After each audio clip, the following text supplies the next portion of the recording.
ڕێکخراوی شار بۆ گەشەپێدانی مرۆیی لقی ئەدەبیات لە دەستگای ڕۆشنبیری جەمال عیرفان کۆڕێکی شعری بە ناونیشانی شەعر لە گردنی نیشتیمان دەئاڵێنم بۆ شاعیران کاوە شێخ سەلام و ساڵح بێچار ساز دەکات. زانیاری زیاتر لە پایام نێرمان ڕێژنە ڕزگار وەردەگرین.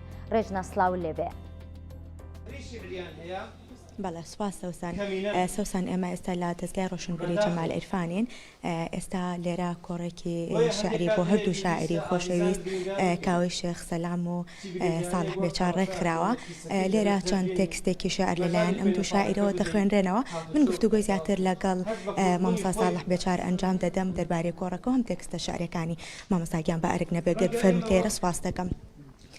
سازدانی کۆڕێکی لەم شێوەیە بۆ هەردوو شاعیران بیرۆکەکەی چۆن بوو، چۆن بڕیارتاننا ئەمڕۆ کۆڕێکی لەم شێوەیە ساز بکەن؟ بەڵێ ڕێژنەخان سەبارەت بە بیرۆکەکە ڕاستی بیرۆکەی ڕێکخراوی شارە، ڕێکخراوی شار لقی ئەدیبان پەیوەندیان پێوە کردم کە ئەنوێ کۆڕێکی تایبەت بگرن، ینی شعری نیشتیمانی تیا بخێنرێتەوە.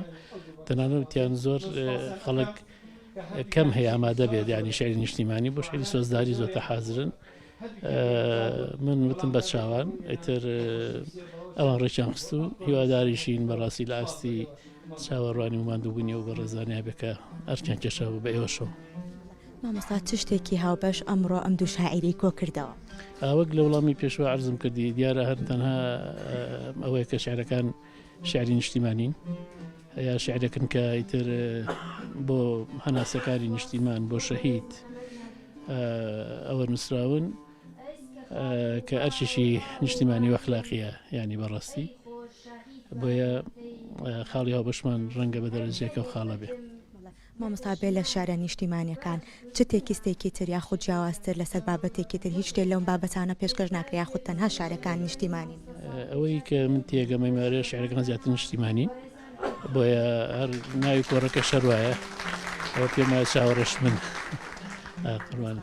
مامۆستاگیان لە ئێستا کۆڕ و کۆبوونەوە شعریەکان چۆن ئەبینێت تۆ وەک شاعیرێک؟ ئایا لە زیاد بوونایە یاخود بەرەو کاڵبوونەوە کەم بوونەوە ئەچێ؟ ئایا گەر بەرەو کاڵبوونەوە ئەچێ هۆکارەکەی بۆچی ئەگەڕێنیتەوە؟ لە ڕاستیدا کۆڕ خۆتان نەزانن، ینی سلێمانی وەک پایتەختی ڕۆژناکبیری ئێواری وایە سێچوا کۆڕیتیایە، ینی مەڕاستیم هەیە.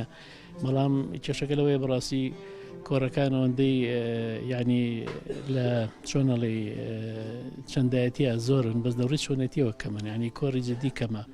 کۆڕەکە خەڵک ڕابگرێت کۆڵە یای مەخۆم زۆر جار بەڕاستی چوون بۆ کۆڕ ڕەنگە ئەو کاتەی نەهێناو کە کوشتومە، ینی لە پێناوی کۆڕەکەدا ئەوە گرنگە بەڕاستی. دەناخۆ کە تۆ ئێرە سلێمانی 2000 قوتابخانەیەکی ئەدەبی ڕووناکبیریە، هەر کۆڕێکی ئەگەر بە محازرەیەک بە دەرسێک دابنێبێ ڕۆژانە چەند دەرسی تیا بکەنرێ، بەڵام دەرسەکان تا چەند ئاستان. من ڕەنگە داوای دەبرنم لە بینەران لە جەنابتانە بێ خەڵکەکە چاوەڕێ لە بچمە خزمەتیان. ساگیانەمە زۆر کاتی ئێوە ناگرین چکە ئێستا کۆڕەکە دەست پێەکە. سوپاس بۆ بەڕێزە.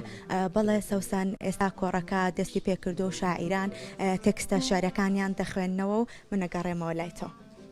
ڕێژنە سوپاس بۆ زانیاریەکانە.